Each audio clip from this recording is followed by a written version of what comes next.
Viņš prasa, kāds bija liktenis lielāko daļu tiem, kas atgriezās? Jā, nu, zinām jau tāda, kā varētu teikt, tāda otršķirīga attieksme jau bija, neapšaubām. Jūs darbā nepieņēma kaut kur vai kaut kā ierobežoja? Ja? Nu, bija ierobežojumi, jā. Es pēc tam, piemēram, strādāju Latvijas Energo, es uz Liepāju nevarēju braukt, man nedēva atļauju braukt uz Liepāju. Mums bija, kā teikt, elektrības uzņēmums, augstsprieguma tīklum bija arī Liepājā. Es tur nevarēju braukt, man nedēva. Nu, vēlāk tad es varēju īpaši iekšliet ministrijā, varēju izņemt īpaši atļauju, vēlāk. No sākuma jau man nekādu atļauju nedēva un nekur nevarēju braukt. Es domāju, kad bija arī bija pa iemeslu stājoties augstskolā, kad, es domāju, ka tāpēc man neuzņēma arī augstskolā, ka tur bija ne jau tā, bet, pirmā eksāmenā man izgāja cauri, Vai drīz jautāt, kur jūs stājaties? Kaldu? Kurā augstskolā?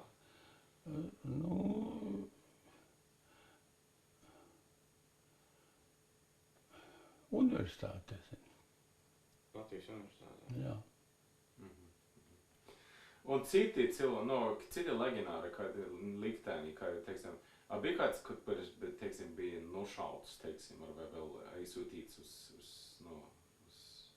Sibiru. Jūs ziniet par tādiem cilvēkiem? Tās jūsu grupas? Jūsu grupa, jā.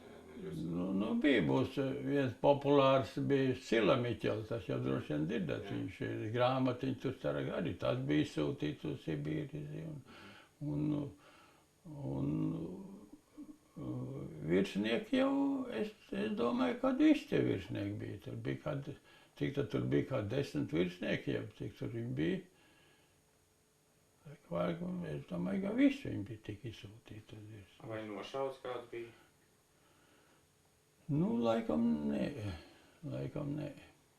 Principā pret jums izturējās salīdzinot, jo es zinu tos leģionāru likteņus, cik pēc staļiniskā var teikt, samērā labvēlīgi, tā kaut kā viņi nav baigi represējuši jūs. Ja es pa sevi varu teikt, ka īpaši jau, atturība, visur, kur bija tāds, atturība, bet kaut kā tādas represijas, kaut kādas tādas jau pielietotas un netiks. Kaut kādās tādas atbildīgos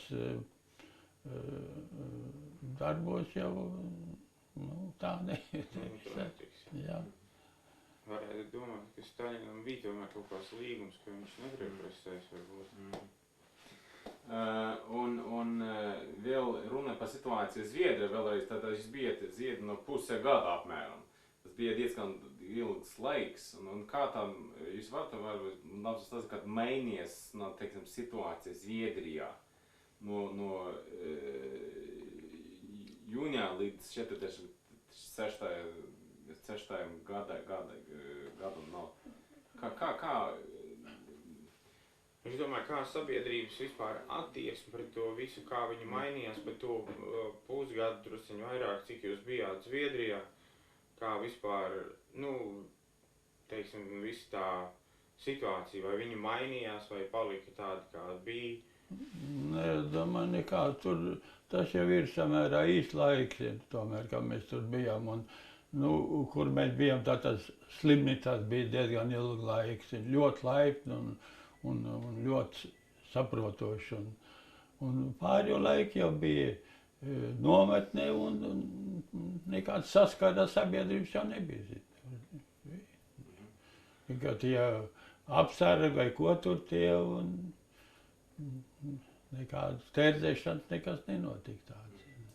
Jūs zinājāt tādu, ko rakstam presē un tādā Zviedrija? Jūs zinājāt par to, ka jūs bija? Maz ko zināja. Mūsu informācija maz pienāca apmeklēt tur, laikam tur mācītāji kāds pāris reizes bija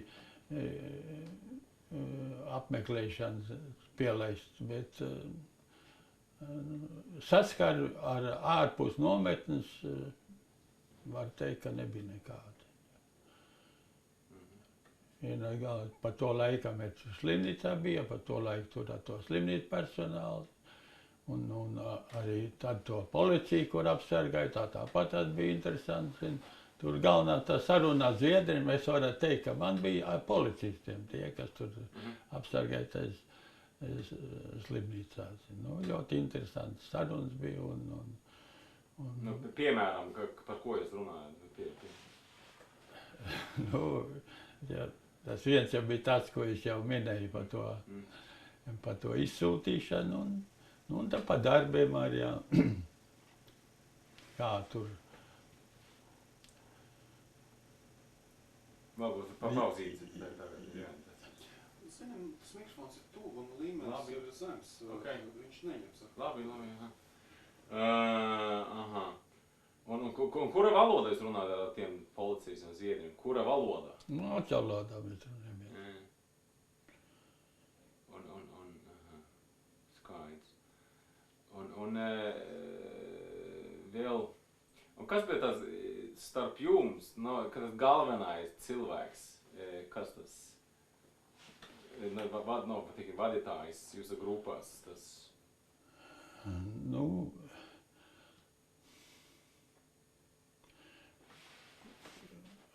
ko tur var teikt? No tā laika, kad sākās tur tās badstreiks, tad jau tas organizētais bija tāds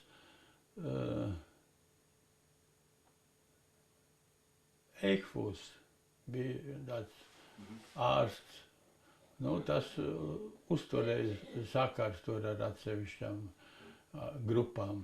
Mēs jau bijām ļoti sadalīti, visu laiku jau centās sadalīt, lai tur, kā teikt, neorganizējās kaut kāda nebūtu grupa. Viņš sadalījās par 5, par 6, par 10 cilvēkiem atsevišķās grupās, dažādās slimnīcās, dažādās vietās. Tā kā vispār jau to tur organizē tā, lai nebūtu tāda organizēšanos, lai nenotiek. Tas jau tā bija manāms. Jā. Tā kā vispār jau satiksme ar saskara ar sabiedrības, zināt, ko tur ar tiem latviešiem, kas tur bija daudz Zviedrijā, jau latvieši jau bija tad jau. Tur pavisam nevarēja nekāds satiksmi notikt. No to tā tad izvairījās. Un tie lietuvieši un igauni, kur tur bija, kas jūs ar vieniem sarunājat? Nu, Lietuvas un Igaunijas, kas? Nu, tur jau latviski runājās. Tas bija, tur nebija nekāda. Viņam bija 4, bija tie igauņi un viens lietuvietis bija. Tur jau, nezinu, ar igauniem laikam tur, tiem dažiem tur pa krieviski laikam saskatu runājās. Nu, es tur ar viņam nemaz nesatiku.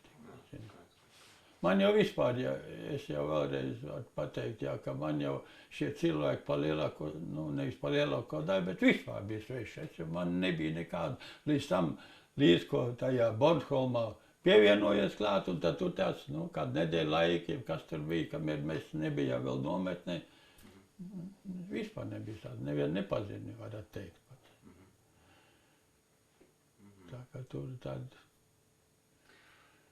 man jau tāds īpašs stāvoklis bija. Jums nebija ideja no kāda escape? Aizbēgt? Tāda nebija, ne.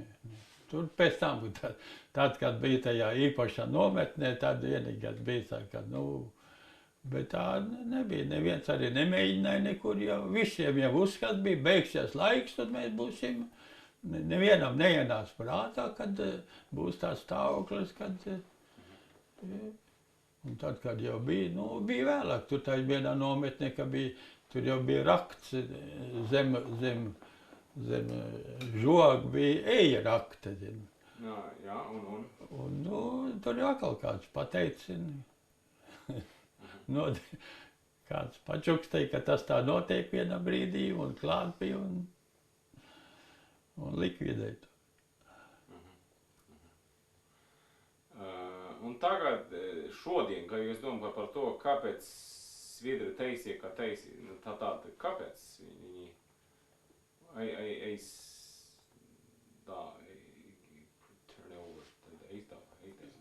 izdeva, kāpēc?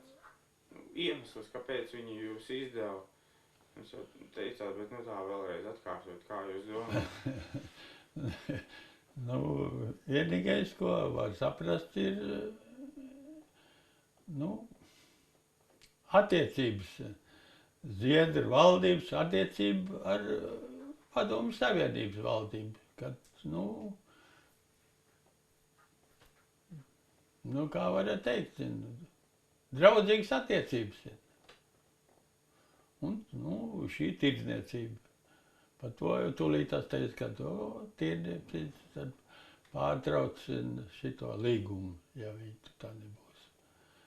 Pat tam galvenais toreiz runāja par akmeņoglim, kad Zviedri galvenais akmeņoglis iegūms ir no Krievijas.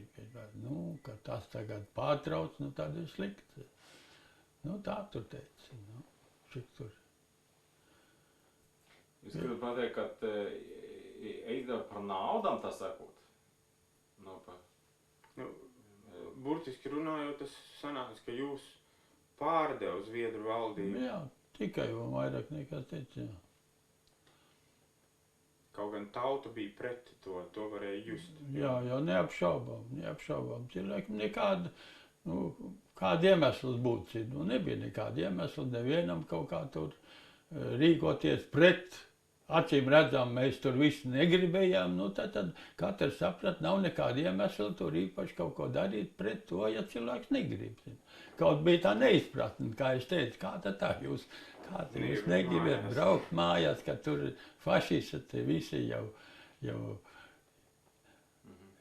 izdzīti ārā, atbrīvots un negrib braukt mājās. Iet vēl viens jautājums, vai Zviedri jūs atšķir no vāciešiem? Jā, pieņem. Tāpēc jau arī mēs no sākuma tā Rennesletē tika ielikt no sākuma tādā barakā, kur bija kopā vienā, kā teikt, tādā nometnē ar vātiešiem. Tur bija kā 2000 vātieši apmēram jau priekšā. Mēs teicām, ka mēs negribam par viņam, Varbūt jums veidojās tur sliktas attiecības ar viņu, kaut kāds konflikts? Nekāda vācieši, nekāda drauga nebija, un mēs neko tur sevišķi draudzēt arī negribējām. Tāpēc arī pārved mūs citur. Un jūs sakat, tad Zviedru no karavīra negribēja piedalīties? Jā, tad vajadzēja bija pārvietot mūsu rīkojums, kur mēs negribējām to piekrist, un šī atteicās. Zviedrijas garnizona, tur tā vienība teica, ka viņi man negrib, ka mēs nevaram izvest tā vārdi, kur mēs nekur nevaram aizvest. Tad nomainīja pret policistiem, tie varēja. Tie savādāk nevarēja.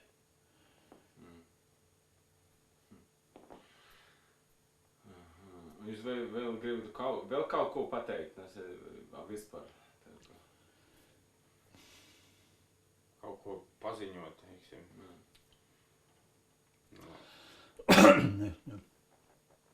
Neko, ja skatās uz šo notikumu tā kopumā, tur jau nekas īpaši tātad nenotika. Bija vispārēji, kā teikt, tāda, es domāju, ka tā ir tāda vispasaules prakse, kad nav jau, netiek ņemts vērā tā cilvēka kaut kādas interesi, nevēlmes, ka pāri visam stāv politika, kur